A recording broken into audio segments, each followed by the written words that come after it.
Hi everyone, welcome back to my channel. So today's video I'm going to be doing something that needs doing with one of my cross stitches and answering some questions that people have asked on Instagram, and yeah, let's just get into it. So the piece that I'm going to be working on today is Shelf Life, but I'm not going to be working on it like by actually stitching. When I had shown Shelf Life, not Shelf Life, when I had shown Wonderful World Map, I had quite a lot of people comment and tell me not to put masking tape around the edge of my fabric and to instead do some like I think it's called blanket stitch. So immediately with that project I took off the masking tape around the edges and I blanket stitched it, and I've been working on it since then, but I haven't done that for the other pieces that I had masking tape on yet. So basically what I'm going to be doing in this video is just stitching around the edges. Ignore my back, it looks quite messy at the minute because I've kind of done some different techniques with this one, a little bit of parking, a little bit of cross country, and I've also just been doing a lot of confetti on it, so it's a little bit messy on the back, but the focus for today is going to be to get the edges all like blanket stitch up so that it doesn't fray whilst I'm working on it. To start off, the first question I got asked was, what's been the most fulfilling project to stitch? It's hard to say. I think my answer will probably change by the time I finish stitching some of my pieces. So I think either Wonderful World Map or Shelf Life will be the most fulfilling to stitch once it's like done, if that makes sense. Like, but out of projects I'm working on at the minute, the most fulfilling one that I like I'm working on or have worked on, it's probably the bee that I did for Lorna Laine, because that piece I was like I bought it, it was a gem, like one of the Geckogems. I bought it and I'd worked on it a little bit and kind of put it away because I was working on some other pieces, but I picked it back up again and just had this like fire to get it finished. So I worked on that piece constantly until it was finished. So I got it, the majority of it done in maybe like 2 weeks, maybe a week. It wasn't very long at all because I was just so focused on it. But that piece, I'll put a picture in of it. It's one of my favourite pieces to stitch because I think it just looks beautiful. Yeah, but definitely I think it will end up being Shelf Life or Wonderful World Map. I just need to get more of like the progress done with them. Someone's asked what's my favourite stitch, and I'm going to assume that they mean like a favourite project that I'm stitching on. That's another really difficult one because I love all of them for different reasons. Right now I would probably say Shelf Life is the one that I like to look at the most, like the final project. I think I like the look of that one the most out of the ones I'm working on at the minute, but my favourite one to actually stitch on is Wonderful World Map right now, because Piccadilly has a lot of confetti and I'm like struggling to see progress on it when I work on it, so that's a little bit like part of the reason why it's not my favourite. And Shelf Life, I love it to pieces, but again it's a lot of confetti and I find it quite hard to see the progress that I'm making on it. So maybe once I've made a bit more progress on this, then Shelf Life will be my favourite, but right now I would say Wonderful World Map. Okay, next question is, how do you organise your projects? So I don't know if you mean like when I'm not working on them, how are they organised, or like how do I organise them for which ones I'm going to work on. So I'll answer both. So for how I organise which ones I'm going to work on, I just work on whatever I feel like. Like, if I say, oh, I really want to do some stitching, but I don't want to get all the threads and have the whole weight of Wonderful World map out, then I might pull out something like Piccadilly, because it's just like convenience, really. Plus that one is probably going to be the next project that gets finished, just like in terms of the size of it and like the amount of time that I spend on it. I would say at the minute Piccadilly is the one I'm spending the most time on, although it probably should be Wonderful World map, considering how much of that I want to get done this year. But yeah, organisation. I've seen some people do, like, I think they're called whip-go boards, and then in terms of organising them whilst I'm not working on them, what I do is I keep my projects on the Q-snap or whatever frame they're in, and the bigger projects I will wrap in like pillowcase covers. I'll wrap them in pillowcase covers so that they don't get messed up or anything like that, because if I had to pick out of Wednesday Addams or Piccadilly to get like a little bit dusty, I'd rather get Piccadilly a little bit dusty than Wednesday, because of how much more expensive she is and how big she is and everything like that. So that's my reasoning behind that. And then I have these boxes in my room. I bought them from Hobbycraft. They were £7 and they're like massive, and I mentioned them in my second video about Wonderful World maps, so my second Flosstube. I've mentioned it. It's just these really huge boxes, and then in our bedroom we have like a bay window, but it's not tall enough to be able to put any furniture or anything underneath it, so I've basically just got these boxes underneath the window, because as well, like with the heat that we get from the sun coming in that window, we have to keep the curtains closed most of the time so that the room doesn't get too hot for us to sleep in. So yeah, at the minute that's how everything's organised. And actually I'm quite surprised in saying that all of my smaller pieces, like my smaller whips, fit in one of those boxes, and then the bigger pieces that I've got, so like Shelf Life, oh no, Shelf Life is actually in that box.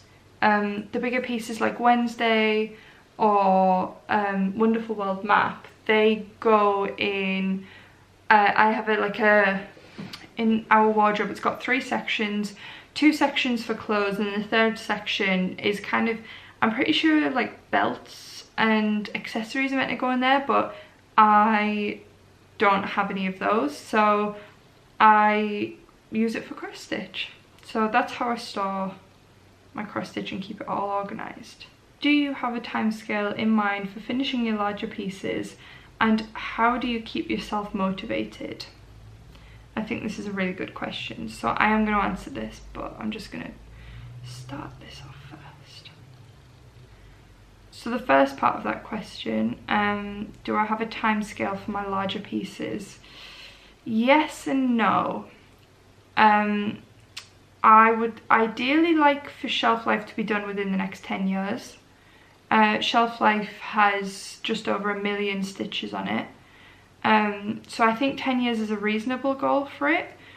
However, that being said, like I've worked it out and that's achievable, but it would leave me a lot less time to work on other stitching projects, and considering I've already got quite a few on the go, and one of those is Wonderful World map, and that one is 1,800,000, and so like it's more than that, but I can't think of the exact number. It's more than like 1.8 million stitches. So if I was to focus on Shelf Life, I could get it done realistically in less than 10 years, but I don't think that's going to be very achievable. Like I would like to say 10 years whilst I'm working on other kits as well. Yeah, so 10 years for shelf life, and then Wonderful World map. My mum says to people when I tell them about the kit and I'm explaining how many stitches and how big it is and everything, she tells people, oh, I'm not going to be alive when it's done, like it's going to take her that long. So my mum is 59 next month, so she doesn't have much hope, does she, for like the amount of time I'm going to get it stitched in, how quick I can be. But I would like to put a goal of 10 to 15 years, which I think could be achievable. But it really depends because, okay, for example, like this week at work, I went away for a couple of nights for my birthday, so I wasn't at home with all my stitching stuff, and I did actually take stitching with me, but I didn't get any done because I was just so tired after I got home on an evening back to the hotel that I just didn't have the energy to stitch. So there's that. But then also, like with work, I can never tell how busy I'm gonna be, because some weeks I do my 30 hours and that's it, and I can say like that's it for the week and I'm done and nothing else comes up, and I will be back in work again next week, and I've got then the evenings and the weekend to myself to chill out and do my own thing. But quite a few weeks I end up doing more hours than I'm supposed to, because I do like social media, and it comes like we get like questions and comments and DMs that need dealing with, like obviously as soon as possible, because if I comment something on social media, I'm kind of expecting a reply fairly quickly because of how fast social media is. So if okay, so this is like an example. I was working the Friday before I went away for my birthday, and I had a couple of people asking about groups. So then I had like a couple hours of emailing staff members and asking other marketing members to pick it up like whilst I'm off, and asking other people like, can you let people know when the courses are doing, like when the courses are running and if they've been cancelled and all this stuff, and emailing my manager to let him know like this is what's happened. And it's not an often, like it doesn't occur very often, but when it does add like time onto my week that I could be spending stitching. So I don't try to like tell myself you need to do this many hours a day, is what I'm trying to say, because I could do that and then be really disappointed like if I've got work that needs doing instead. So instead of that, I just try and say, look, just try and stitch every day. And that was one of my New Year's resolutions, and obviously I've already broken that considering I didn't stitch while I went away for my birthday. But I feel like holidays are like, or like little trips away, that's a fair reason not to do some stitching. So I'm gonna count it as a win so far. But in terms of how do I stay motivated, how do I keep myself motivated, this is quite a hard one to explain. I like to see myself as a very positive person, and I am the type of person where I think about the bigger picture. So when I'm working on a Wonderful World map, I'm like, this is so frustrating. I've just been doing blue for like 2,000, nearly 3,000 stitches, like I'm not getting anywhere with it. And then I just try and take a step back and I just go, well, look how close you are to the compass, and think about how amazing it'll be once you actually get to the countries, and you can work on doing the little designs for either people in the countries or landmarks or whatever it may be for that country. Like, think about how excited you're going to be to work on it. So I try and keep myself motivated in that way. And then also I've got the whole thing of my mum thinks it's not going to be, like, my larger projects aren't going to be finished while she's still alive. So I'm pushing myself to make that, like, make it so that she will see the end result, do you know what I mean?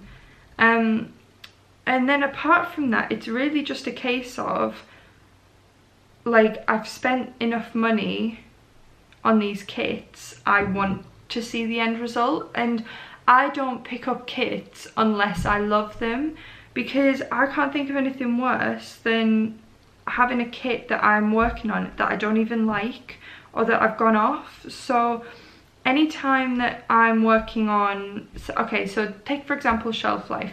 I was obsessed with this kit, but it was very overwhelming to stitch on because it was the biggest kit that I had, and I wasn't sure what method I wanted to do with it, and I was struggling in terms of that sense.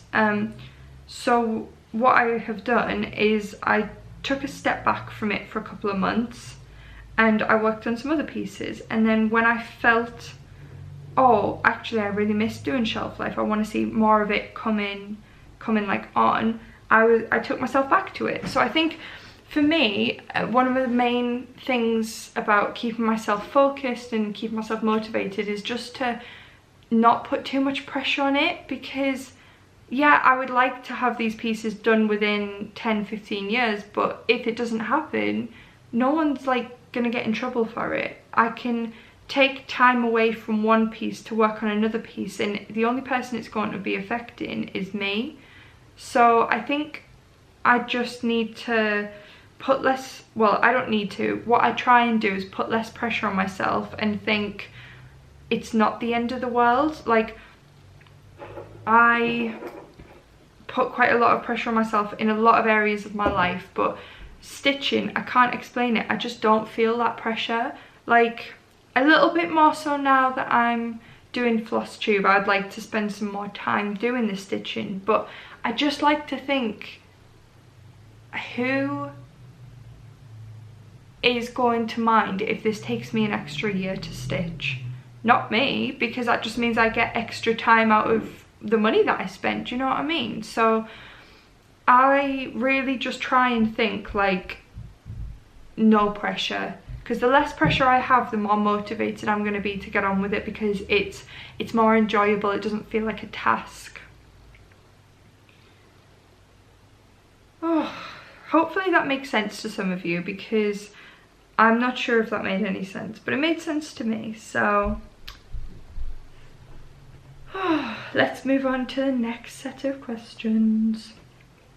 So, okay, this one I thought was quite a funny question.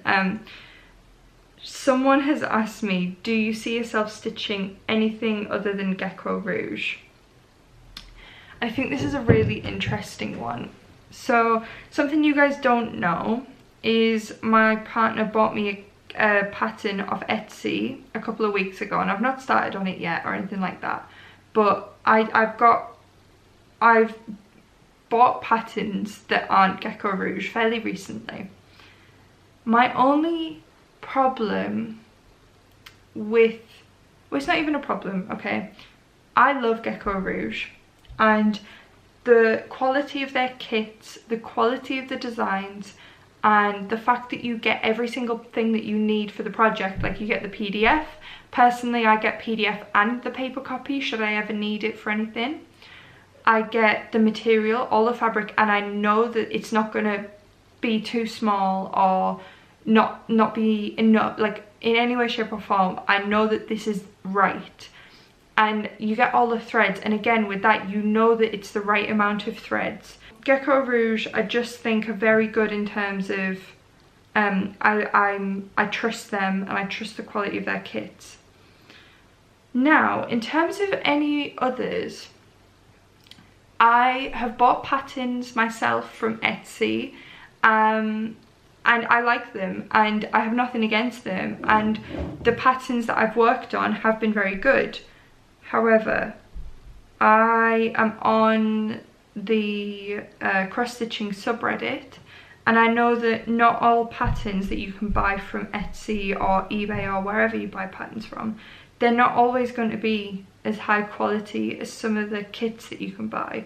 Like, your image might be pixelated, or it might look a bit wonky, or whatever the situation may be. The colours might not be correct. So that is my first, like, oh, I'm not 100% about buying this.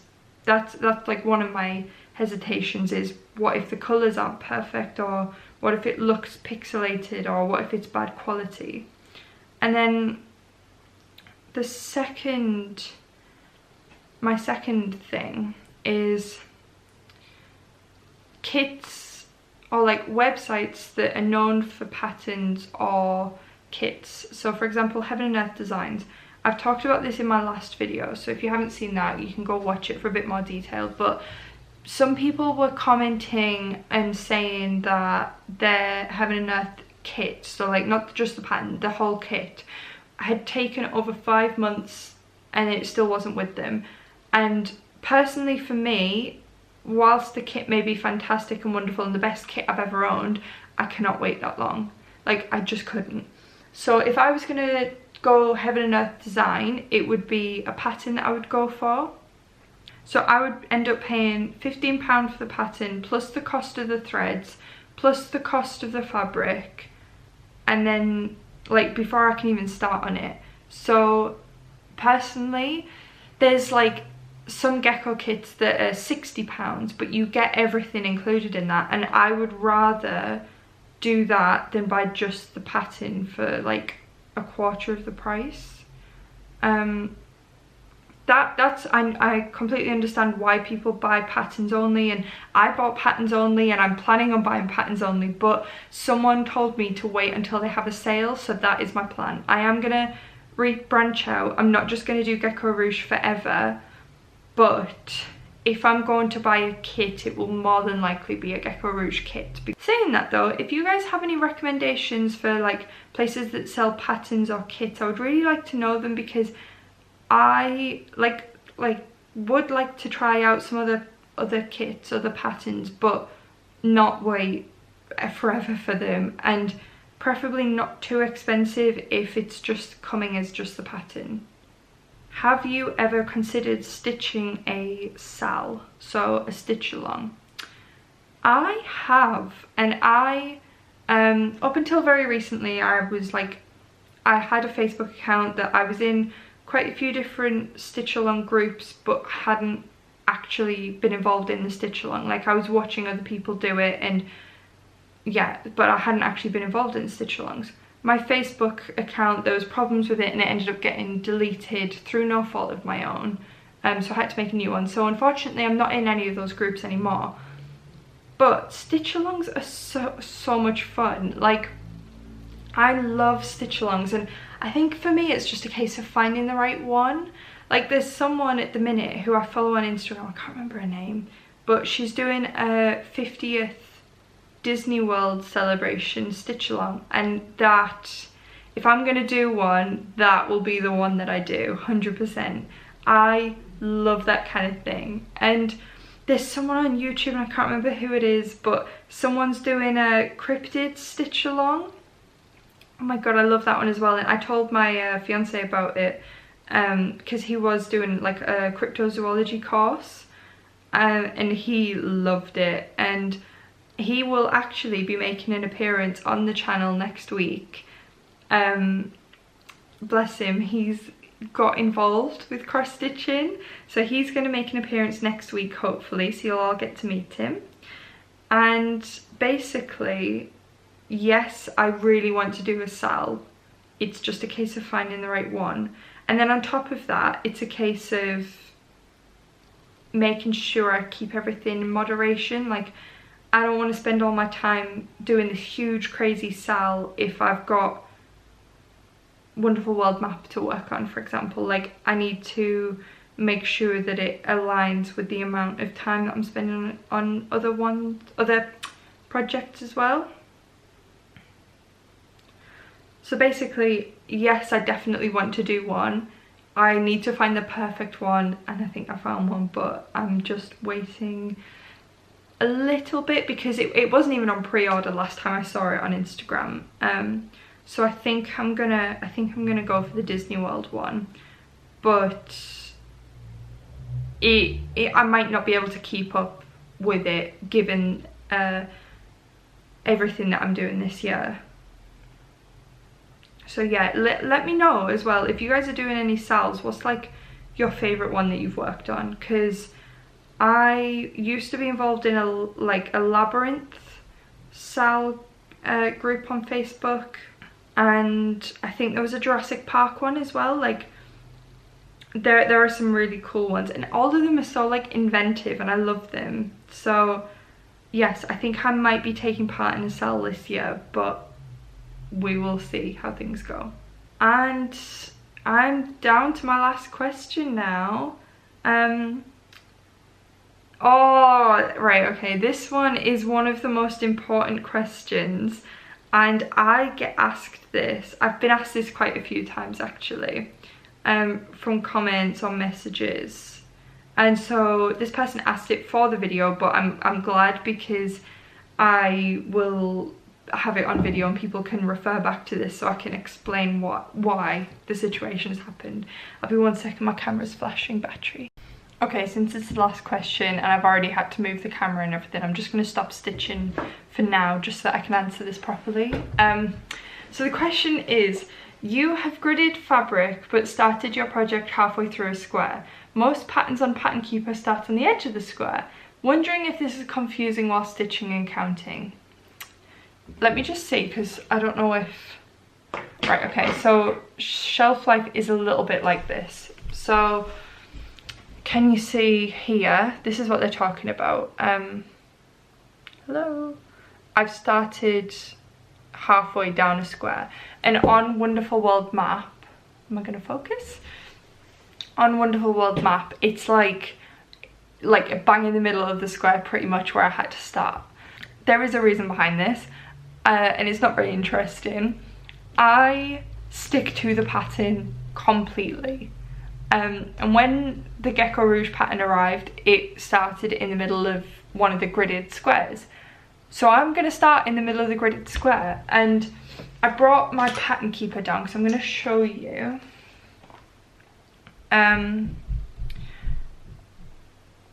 I literally could not follow a pattern unless I was following it exactly. Like she said, wondering if this is confusing while stitching and counting. Oh my god, if I was off on where I'd started, that would be the most confusing thing. So I understand why people think that about what I'm doing.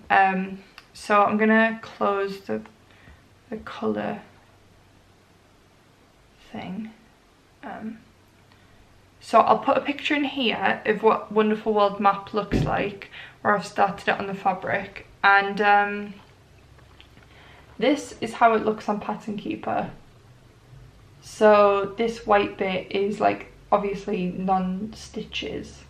So I have started in the right place, and I understand that I think you can like get rid of that extra border so you do start in the top corner, but given how the fabric was gridded and like, well, they didn't grid the fabric, but the way Geckorouge worked out the fabric and everything was following the pattern where it starts in the middle of a square, so I just want to follow it perfectly. So yes, I am following. There we go. I'll put a little side by side in. I am following where it says to start in the pattern. I didn't just pick somewhere like random to start, because yes, that would be very confusing if that was the situation. So there we go. Thank you guys for asking all the questions. I don't know why, but when my video got uploaded last week, it was like people couldn't comment on it. I've changed it now, so people should be able to comment, but all of the questions from today were from Instagram. So thank you guys very much. I have like quite a fair amount of you following me on Instagram now, so I really appreciate it. Thank you. And if you asked any questions, thank you. I hope that I answered them okay. I hope that it gives you a bit of insight into my stitching and how I stitch. So yeah, if you guys haven't seen my whip parade, this is my process with shelf life. I might work on her a bit this afternoon because I love her so much. So yeah, next week you guys will be meeting my fiance, so enjoy that. And this is how much I managed to get stitched during the call. From here to during the video. This is how much I managed to get stitched during the video. From this corner, I would say about 2/3 of the way down the fabric. Ignore the creases in it. It gets folded up whilst I'm not working on it, and that's what those creases are from. So let me know what piece you guys want to see me stitching on next week, because I'd like to do a little bit of stitching for next week's video. And yeah, if it's Shelf Life or Wonderful World Map or Piccadilly, just let me know and I'll make sure I do it for you. So thank you guys so much for watching. If you're not already subscribed, subscribe down below. I am so close to 1,000 subscribers. That's insane. And I was saying to my fiance, I have quite bad like social anxiety, so the thought of speaking to 1,000 people is crazy, and I'm just so glad that this platform gives me like that's like comfortable space to be able to talk. And like, I've met so many lovely people on Instagram who message me about cross stitching, and I didn't have that before. So for anyone who follows me, is subscribed to me, has messaged me, has commented, thank you. It really means the world to me, and I love this little community that I'm a part of. So thank you guys very much for watching, and I'll see you in the next video. Bye!